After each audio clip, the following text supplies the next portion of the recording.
Olá, estudante, tudo bem com você? Sou o professor Alexandre Claro, da disciplina de História, da área de Ciências Humanas e suas tecnologias.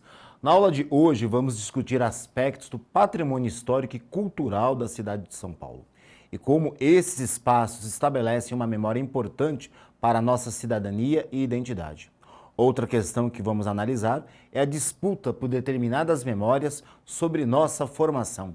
Vamos lá? Para falar sobre um pouco do patrimônio histórico e cultural, talvez você também esteja pensando novamente como isso se relaciona com o meu projeto de vida. O primeiro ponto que eu quero deixar claro aqui para você é você pensar o seguinte: o nosso projeto de vida, por mais que ele seja completamente distinto, ele deve ter um alicerce. E esse alicerce envolve o que a gente pode chamar de tradição com inovação, que apesar de serem conceitos completamente diferentes, eles vão se completar naquilo que você se propõe a realizar. E conhecer o seu lugar, a sua identidade, é o primeiro passo para que isso possa acontecer. E eu coloco nesse momento para você olhar e perceber o pátio de colégio e o Mosteiro São Bento. São locais de fundação da cidade de São Paulo. Hoje, quando falamos sobre a cidade de São Paulo, estamos falando de uma das maiores cidades do mundo. Aliás, uma grande metrópole. Acontece que essa cidade, lá no século XVI, XVII, XVIII, até meados do século XIX, ela não tinha nenhum tipo de importância. O que ela acabava sendo? Uma pequena vila de alguns portugueses com diversos indígenas. Mas como todos nós sabemos, é no século XIX que ela vai ter um grande impulso e vai se tornar essa grande metrópole que conhecemos hoje. Um outro exemplo que eu quero colocar, ainda relacionado também com a própria cidade de São Paulo, é o famoso Vale do Anhangabaú. Esse vale que já foi e continua sendo, em determinados momentos, um importante cartão postal da cidade de São Paulo, mostra aspectos da nossa identidade dialogando com outras partes do mundo. Se você tiver curiosidade e olhar especialmente as imagens antigas do Vale do Anhangabaú, você vai perceber uma semelhança muito grande com algumas cidades francesas, especialmente a própria cidade de Paris. E por que isso? Ora, por causa da influência cultural que São Paulo acabava recebendo nesse momento, já era considerada uma cidade importante, da cidade de Paris. Ora, e o que isso, de certo modo, ajuda a gente pensar sobre a possibilidade aí, dos nossos projetos de vida?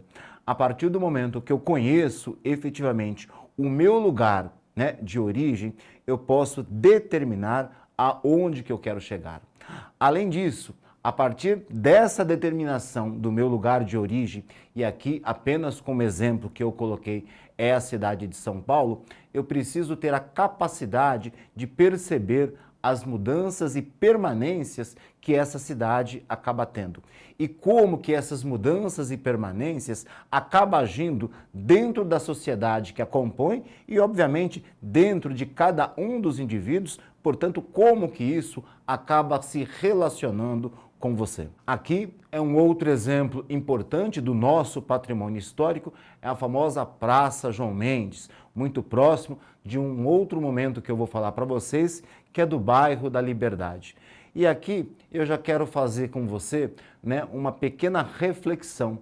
Quando a gente fala da Praça João Mendes, automaticamente você deve estar lembrando aí do fórum que está lá no centro, o Fórum João Mendes.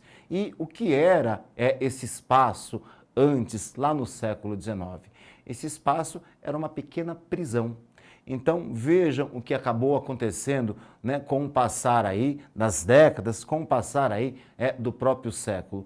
Eu tenho uma mudança dentro desse espaço, mas a essência dele, ela continua sendo a mesma. É um espaço de julgamento, é um lugar efetivamente que estabelece um determinado tipo de memória que tem a função de punir ou não algumas pessoas.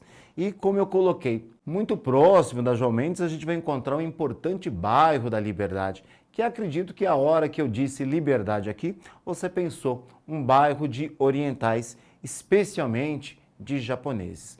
Acontece que o bairro da Liberdade não era efetivamente um bairro de japoneses até a década de 1960. O bairro da Liberdade era, na realidade, um bairro de negros e de indígenas durante grande parte da sua história. É somente na década de 60 que eu tenho um grande surto de imigração japonesa desde o início do século, que eles começam a frequentar e a morar nesse lugar, porque era um lugar extremamente barato do ponto de vista de aluguéis. E aí esse bairro vai adquirindo, portanto, esse caráter oriental. Ora, o que eu quero colocar para você nesse momento em relação à fala desse bairro da Liberdade? Perceber essa própria dinâmica e essa disputa por determinadas memórias. E a hora que a gente fala em memória, é algo importante para o seu próprio projeto de vida. Afinal de contas, que tipo de memória você carrega do seu lugar de origem? Que tipo de memória que você passa a carregar do momento em que você frequentou a escola, portanto, da educação básica? Que tipo de memória você vai ter durante o seu período de graduação e que tipo de memória você vai ter dentro do mercado de trabalho, nas várias empresas que provavelmente você vai acabar trabalhando. São pontos importantes para a gente saber o que nós queremos efetivamente para nós. Porque o que a gente acaba querendo não pode ser algo sempre vinculado ao coletivo. Precisa ser, antes de tudo, uma decisão própria, né? Apesar dos julgamentos que existem do ponto de vista da sociedade, você deve fazer algo de sua escolha, que provavelmente vai te deixar realmente muito mais feliz e realizado. Então, nesse sentido, há essas disputas de memórias e você também vai ter disputas de memórias, né? Mas que serão memórias individuais e não efetivamente coletivas, como a que eu apresentei aqui para você. E há também aqui um outro espaço de um grande patrimônio, né, que todos nós também conhecemos, é um dos grandes símbolos do Brasil ou da suposta modernidade brasileira, que é a famosa Avenida Paulista. E aqui, acredito que nessas imagens você pode olhar e perceber uma série de mudanças. O que era a Avenida Paulista lá no século XIX, o que ela foi no início do século XX e o que ela é nesse início do século XXI. A gente percebe uma mudança estrutural dentro desse espaço. E no momento que eu tenho essa mudança estrutural dentro desse espaço, é um espaço habitado por pessoas. Essa mudança estrutural acaba também modificando as pessoas. Se antes ela era praticamente aí, né, um espaço agrário, a partir do século XX e do século XXI, ela se torna um espaço urbano, um espaço da rapidez, da dinâmica, né? Onde tudo, né, gira em torno de uma rapidez bastante grande, que faz com que a gente tenha também outras características, como, por exemplo, não prestar atenção no próprio espaço que estamos ocupando. Serve como uma forma de reflexão para a gente pensar, será que essa aceleração que a modernidade tem provocado em todos nós, ela é realmente algo positivo?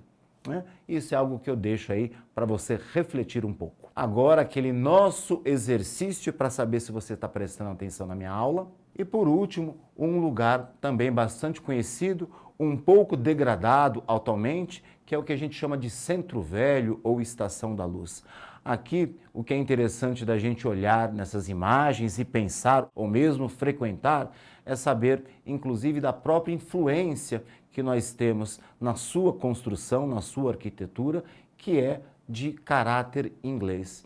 Então, basta, inclusive, olhar para um famoso Big Ben, lá de Londres, e saber que a gente, aspas, temos talvez aqui também o Big Ben dentro da Estação da Luz. É símbolo de um apogeu bastante grande da época do café, né? Afinal de contas, era através dessas ferrovias que a gente tinha o transporte de café e surgimento aí da nossa famosa elite cafeeira do final do século XIX e das primeiras décadas do século XX.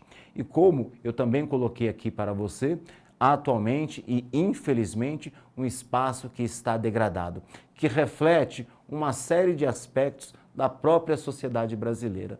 E nesse momento é que você tem condições também de poder olhar para essa variedade de espaços que a gente escolheu aqui como sendo de São Paulo e perceber mudanças e permanências, aquilo que foi degradado e aquilo que não foi degradado. E como que isso acaba se relacionando com os próprios habitantes da cidade. E você, como um habitante da cidade de São Paulo ou de qualquer outra cidade, o que você pode fazer para contribuir para a melhoria dela e automaticamente para a sua própria melhoria enquanto cidadão. O filme que eu quero deixar como dica é um documentário que chama-se Entre Rios. É bastante curioso esse documentário porque ele vai contar um pouco da história de São Paulo a partir dos seus rios. Algo que é interessante da gente ver nesse documentário é saber da importância que esses rios tinham e como hoje praticamente ninguém vê mais esses rios, parecem que eles não existem, mas eles estão lá, foram apenas canalizados. Vale aí uma boa dica para conhecer um pouco da cidade de São Paulo. E para a gente finalizar a nossa aula de hoje, a nossa frase de reflexão. A cultura de um povo é o seu maior patrimônio. Preservá-la é resgatar a história. Perpetuar valores é permitir que as novas gerações não vivam sobre as trevas do anonimato. Nildo Lage. Pessoal, não esqueçam de consultar o nosso material de apoio, Saiba Mais, com uma série de podcasts, livros, revistas, filmes, para que você possa se aprofundar sobre esse assunto e conseguir realizar um excelente projeto de vida dentro aí, né, da sua perspectiva. Até uma próxima.